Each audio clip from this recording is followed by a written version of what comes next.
Visiones sobre la resurrección de Jesucristo.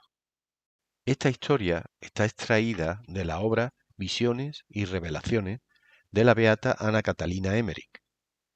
Tiene un carácter narrativo, sin entrar en la enseñanza del Evangelio. Algunos hechos, personajes y cronología de este resumen no concuerdan literalmente con los Evangelios.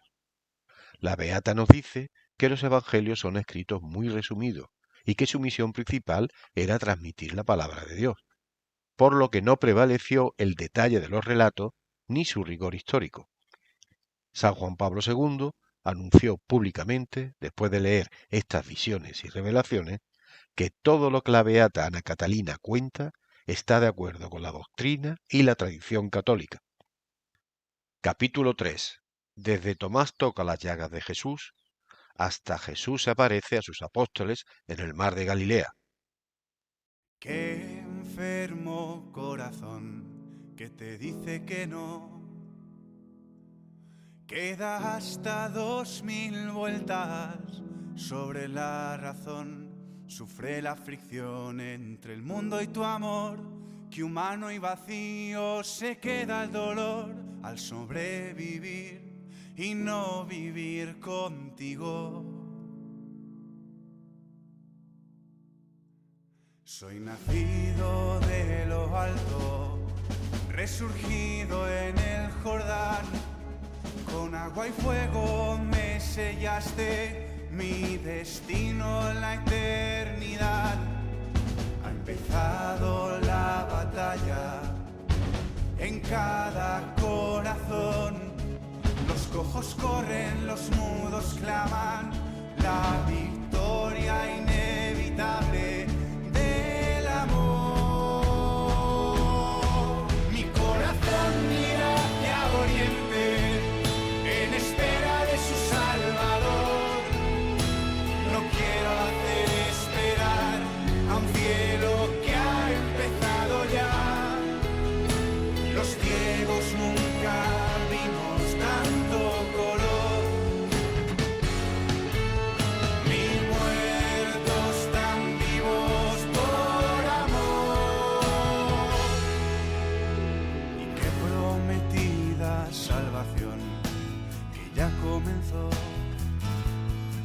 En alianza su pueblo, alianza conmigo, eres fiel a mí, tú me has elegido. Unidos tú y yo, recorriendo el camino, y si trato de huir o miro a otro lado, gobiernas tú mis pasos. Tomás toca las llagas de Jesús. Después de la fiesta del sábado, cuando los apóstoles dejaron sus vestiduras sacerdotales, tuvieron una comida importante en el vestíbulo. Era un ágape fraternal, como el del pasado domingo. Tomás llegó al término de la comida y entró en la sala del cenáculo. Algunos apóstoles estaban allí y otros entraban en ese momento. Iban y venían porque se revestían de sus largas vestiduras blancas y se disponían para la oración como la vez pasada. Pedro, Juan y Santiago ya se habían revestido. Tomás cruzó la sala entre los ya revestidos y se dispuso a tomar sus vestiduras. Unos le hablaban, otros daban testimonio contra su incredulidad. Tomás se portaba como un hombre que está apurado en revestirse, ya que no podía o no quería creer lo que los otros le aseguraban. María Santísima, Magdalena y otra mujer se disponían a entrar en la sala. Pedro y Juan le salieron al encuentro. La otra mujer quedó en la antesala. Las puertas del patio y las que daban a la calle estaban cerradas. En los espacios de la sala lateral había muchos discípulos de Jesús. Al entrar María Santísima y la Magdalena, cerraron las puertas y se dispusieron para la oración. Las santas mujeres permanecieron reverentes a los lados de la puerta, de pie, con los brazos cruzados sobre el pecho.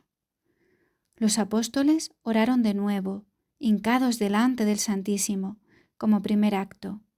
Luego, debajo de la lámpara, de pie, cantando salmos alternativamente. Pedro estaba de cara, vuelto al Santísimo, y Juan y Santiago el menor a sus lados. Los demás apóstoles estaban alineados en torno de la lámpara a ambos lados. El espacio del medio que miraba al Santísimo estaba libre.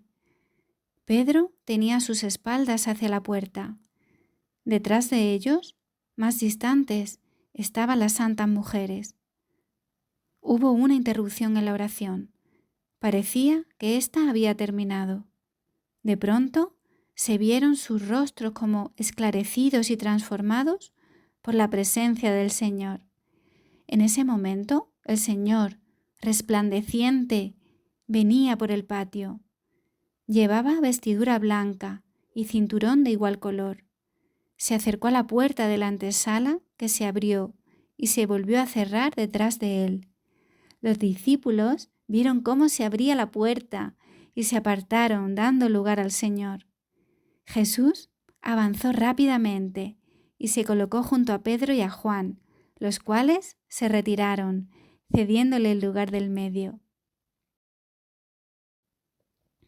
Jesús estaba rodeado de resplandor y dijo: «La paz sea con vosotros». Luego habló con Pedro y Juan. Era una advertencia para ellos. Habían hecho algo no conforme a lo mandado, sino por su voluntad. Por eso no habían tenido éxito en lo que hicieron. Se refería a ciertas curaciones que habían intentado al regreso de Tenatsilo y Sichar, donde no habían obrado todo según lo prescrito por el Señor, sino según sus propias ideas. Les dijo cómo debían hacer otra vez cuando volvieran. Después de esto se acercó a la lámpara y todos se agruparon en torno a él. Tomás, muy avergonzado en la presencia del Señor, se había retirado algo más atrás. Jesús tomó con su mano derecha la mano derecha de Tomás e introdujo el dedo índice de Tomás en la llaga de su mano izquierda. Luego tomó la mano izquierda con su izquierda, introduciendo el dedo pulgar del apóstol en su llaga derecha. Después, con su mano derecha, volvió a tomar la derecha de Tomás y, sin descubrir su pecho, pasó la mano de Tomás debajo de su vestidura, introduciendo el dedo índice y el medio del apóstol en la llaga de su costado derecho. Dijo algunas palabras mientras hacía esto. Tomás cayó como desmayado y conmovido mientras decía: «Mi Señor y mi Dios».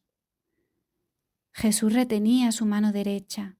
Los presentes lo sostuvieron y Jesús lo levantó con su divina mano.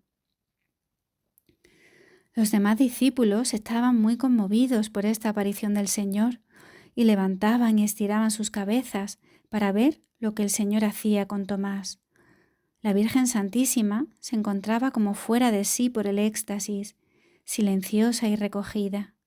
La Magdalena mostraba más su emoción, aunque menos exteriormente que los discípulos. Jesús no desapareció enseguida. Habló aún y pidió algo de comer como la primera vez. Sacaron del lugar donde estaba oculta la mesita una fuentecilla ovalada con un pez. Jesús comió del pez después de haberlo bendecido y dio parte de él, primero a Tomás y luego a los demás.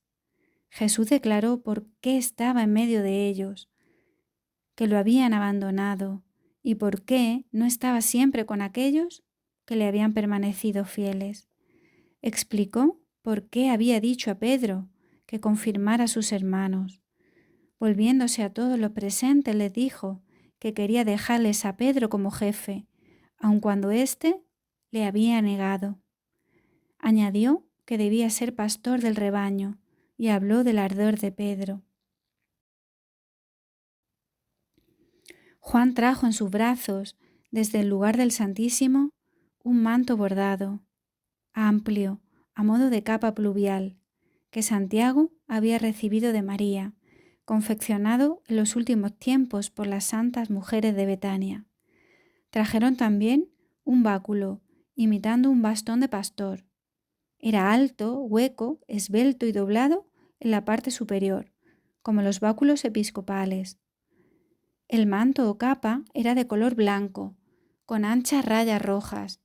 Tenía bordados de espigas, racimos de uva y un cordero con otros adornos de distintos colores. Pedro estaba hincado delante del Señor y le dio un bocado redondo, como un panecillo. El bocado brillaba. Sopló sobre él y le dio con eso una fuerza, un poder, infundiéndole una potestad.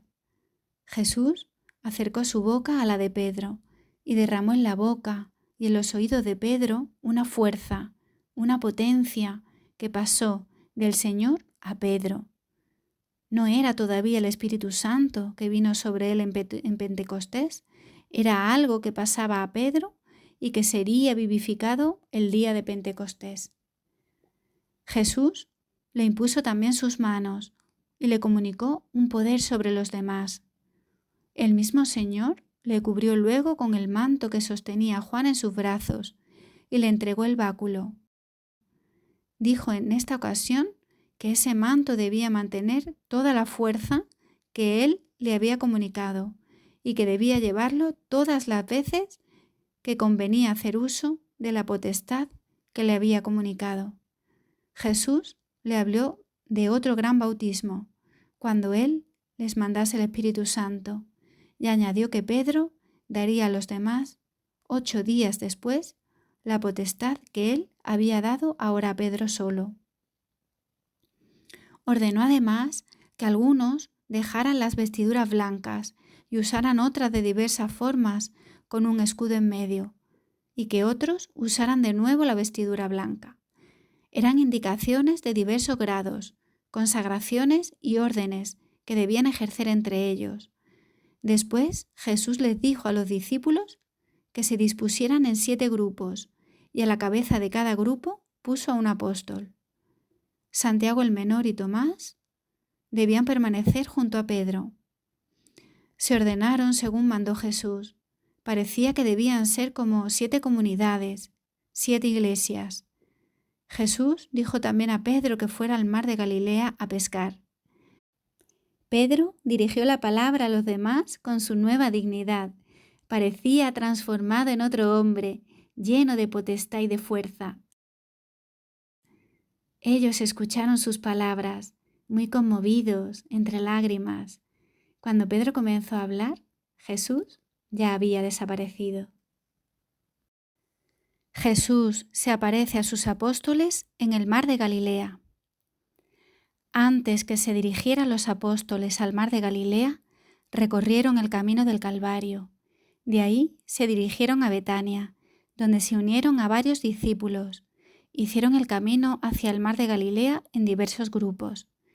Pedro marchaba en compañía de Juan, Santiago el mayor, Tadeo, Natanael, Juan Marcos y Sitas. Llegados a Tiberíades, se recogieron en el edificio de una pesquería que Pedro había alquilado y cuidaba un viudo con 2 hijos. Comieron con el cuidador, y Pedro dijo que en 3 años no había estado pescando en ese lugar. Usaron 2 naves, una grande en buen estado y otra más pequeña.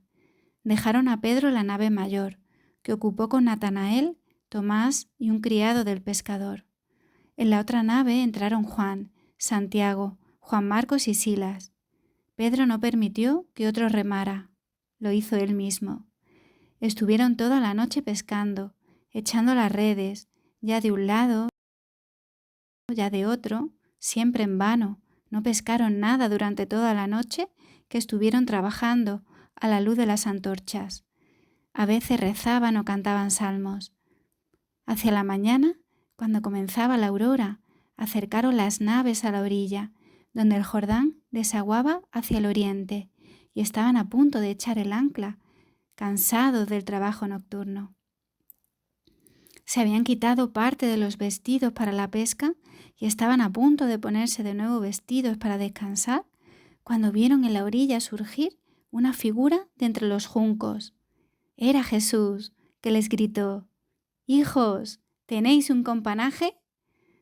Ellos contestaron, «No, Señor». Entonces les dijo el Señor que echara las redes al oeste de la nave de Pedro. Para hacerlo así, tuvo Juan que navegar con su nave a la otra parte de la nave de Pedro. Como luego sintiera las redes tan cargadas de peces, Juan reconoció a Jesús y gritó a Pedro, «¡Es el Señor!». Entonces Pedro se arrojó a las aguas y marchó hacia Jesús a través de los juncos de la orilla. Juan, entretanto, subió a un bote pequeño, sujeto a su nave. Cada nave tenía 2 de estos botes a sus lados, que servían para acercarse a la orilla, donde había poca profundidad. Eran botes tan pequeños que no cabía en ellos más que un hombre. Pedro no nadaba, caminaba por entre los juncos. El agua no era profunda. Ya cerca de Jesús, llegaba junto a la orilla y los de la nave gritaron a los de la orilla que les ayudasen a tirar las redes a tierra. Jesús mandó a Pedro que trajera los pescados. Tiraron de las redes a la orilla y Pedro sacaba los peces y los echaba a la orilla. Eran 153 peces de varias clases. Este número indicaba a los nuevos convertidos, ganados en Tebez. Había varias personas de los pescadores de Tiberíades que quedaron en las naves a la custodia de los peces. Los apóstoles, en cambio, se retiraron con Jesús a la choza para comer conforme les había indicado Jesús. Los apóstoles estaban muy admirados al ver el fuego pronto y un pescado encima de las brasas, sabiendo que no era de los recién pescados. Había también tortas tostadas de harina y miel. Los apóstoles se acercaron y Jesús servía. Daba a cada uno sobre el pan un trozo de pescado de la sartén, y el pescado no disminuía. Dio también a cada uno de las tortas de miel. Luego se sentó y comió con ellos. Todo esto transcurrió con cierta solemnidad y en silencio. Todos estaban como cohibidos, con temor reverencial, porque Jesús aparecía ahora en forma más espiritual que antes, y la comida misma, y este intervalo tenían algo de sobrenatural que les impedía la familiaridad de antes. Nadie se atrevió a preguntar nada, y todo procedió en silencio, con admiración y conmoción sobrenatural. Jesús apareció más espiritualizado y no se veía la impresión de sus llagas. Después de la comida, Jesús caminó por la orilla del mar con ellos y preguntó a Pedro, con cierta solemnidad, «Simón, hijo de Jonás, ¿me amas tú más que estos?». Pedro respondió con temor, «Señor, tú sabes que te amo». Díjole Jesús, «Apacienta mis corderos». Mientras caminaba Jesús, a veces se detenían y se le acercaban los demás. Después de una pausa, preguntó nuevamente a Pedro, «Simón, hijo de Jonás, ¿me amas tú?». Pedro, cohibido y recordando sus negaciones, le contestó muy humildemente, «Sí, Señor, tú sabes que te amo». Jesús le dijo otra vez con solemnidad, «Apacienta mis ovejas». Después de otra pausa, cuando habían dado unos pasos, preguntó Jesús nuevamente, «Simón, hijo de Jonás, ¿me amas tú?». Pedro se entristeció porque pensó que Jesús no creía en sus palabras y porque recordó también su triple negación, y así respondió, «Señor, tú lo sabes todo, tú sabes que te amo». Jesús le dijo de nuevo, «Apacienta mis ovejas». Luego añadió, «En verdad te digo, cuando eras joven, te ceñías tú mismo e ibas donde querías. Cuando seas viejo, otro te atará mientras tú abres los brazos y te llevará a donde no quisieras ir por ti mismo. sígueme. Entonces Jesús se volvió para proseguir su camino, y Juan fue con él. El Señor habló con él solo algo. Mirando Pedro a Juan, le hizo señas para que le preguntara algo a Jesús, y le dijo: Señor, ¿qué será de éste? Jesús le contestó, reprendiendo su curiosidad: Si yo quiero que él permanezca hasta que yo venga, ¿qué te importa a ti de ello? Tú sígueme. Se volvió Jesús y siguieron caminando. Cuando Jesús dijo por 3 veces a Pedro: apacienta mis ovejas, y que lo atarían y lo llevarían cuando fuera anciano, fue una referencia al futuro progreso de la Iglesia y a Pedro en Roma, cuando lo ataban para crucificarlo. Jesús anduvo todavía algún tiempo con los apóstoles y les dijo lo que debían hacer. Después desapareció al oriente del mar hacia Gergesa. Mira hacia oriente, en espera